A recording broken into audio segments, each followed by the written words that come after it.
Released on September 22nd, 2008 on WiiWare, and then the 25th of that same September for PSN and Xbox Live, Mega Man 9 is the retro revival of the classic series, breaking the 10-year hiatus that followed Mega Man and Bass's original release.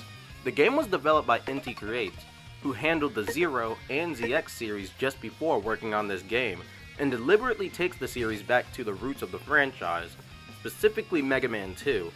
Honestly, I'm just gonna get straight into it with this video, as the title and thumbnail has already made it abundantly clear that while I think it's a good game, as a sequel, Mega Man 9 is severely lacking.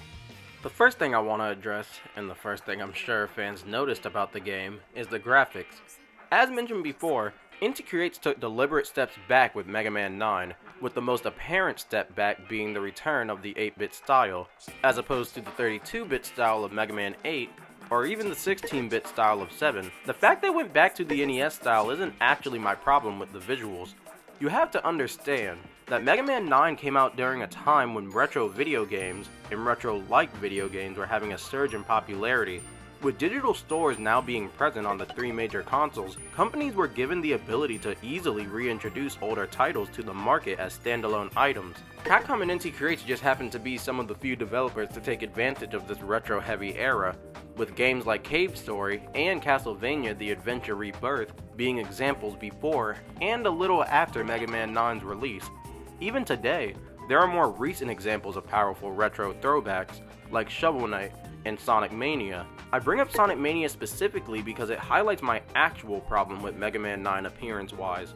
Just like Mega Man 9, Sonic Mania also went back to the Blue Blur's roots of 16-bit graphics, but unlike Mega Man 9, you can really tell they went all in with the sprite work. Despite sharing the same style as its Genesis predecessors, Sonic Mania takes full advantage of the more impressive hardware to make a game that isn't even graphically comparable to them, thanks to its enhanced fluidity, richer color palette, and more detailed sprites.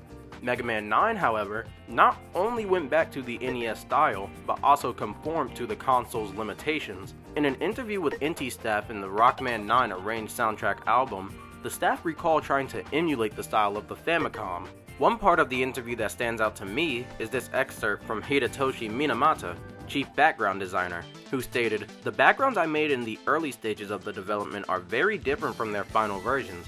The early versions were more elaborately detailed, but since our concept for Mega Man 9 was Famicom, I thought simpler backgrounds would be better. So while yes, I recognize this was more of a self-imposed challenge issued by the devs, it doesn't take away from the point I want to make. And don't get me wrong, it is an improvement, like there's no sprite flickering at all, something really common in the classic series NES titles, but ain't no way this many parts of the game have a background where it's just black. Especially when considering some of the backgrounds in Mega Man 6. Finally getting to the actual gameplay, we all know what I'm about to say. Let's just be honest, where is the Mega Ball slide and charge shot? I meant the slide and charge shot. I'll start with the charge shot since its removal is trivial compared to the slide. The charge shot gave the player the ability to somewhat prepare themselves to face the next enemy that appeared, and usually has a bigger hitbox than the standard shot, making it hit foes easier. It also sped up gameplay, as it was useful when dealing with enemies who aren't always vulnerable. More importantly though, the removal of sliding is just baffling. The slide was introduced in Mega Man 3 as a means to introduce new possibilities for both stage and enemy design, acting as a quick burst of speed that not only sped up the pace of the game, but acted as a defensive maneuver. It's also just a really fun movement ability to have at any given moment, can make jumps easier, and helped flesh out Mega Man's kit. That's actually the reason why in this video, you're really going to be watching me play Proto Man for the most part. And while yes, he does have both the slide and charge shot, for starters, he was paid DLC before being packaged with 9 in the Legacy Collection, and 2, it sucks that people have to play the game taking double damage just to enjoy abilities Rock should already have. Speaking of abilities Rock should already have, you also have to pause the game every time you want to change weapons, which somewhat breaks the flow of gameplay. However, I guess to make up for the lack of finesse Rock and Blues have, Mega Man 9 might have the best collection of Robot Master weapons in the series. I genuinely really like the fact that the arsenal in this game is constantly getting used, opposed to other games where just a select few weapons see play. The level design of 9 really encourages you to play around with the tools it gives you.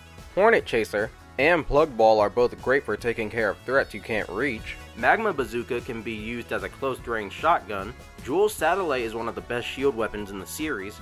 Laser Trident's ability to pierce shields and high damage makes it great for Sniper Joes and other enemies. Tornado Blow is pretty much a screen nuke and boosts your jump, and can even be combined with Rush Our Proto Coil to get crazy vertical. And Black Hole Bomb can take care of any potential threats with efficient ease, even before you have to face them yourself. As a tip, when you enter Weapon Select, it despawns your previous Black Hole Bomb, allowing you to use another very quickly. The only weapon that doesn't really get any usage out of me is Cement Shot, which kinda suffers from the same problem as the helmet upgrade from Mega Man X in my opinion, as it's artificially useful. I mean that in the sense like, you really only use it because it's literally required in some sections, as opposed to the other weapons where they are naturally useful, having spots in the game where their use is in your best interest, even if you don't have to use them, if that makes sense. But still, that's 7 out of the 8 weapons in the game that's really useful, and that's honestly impressive. But even ignoring the weapons, the level design in Mega Man 9 is actually pretty strong.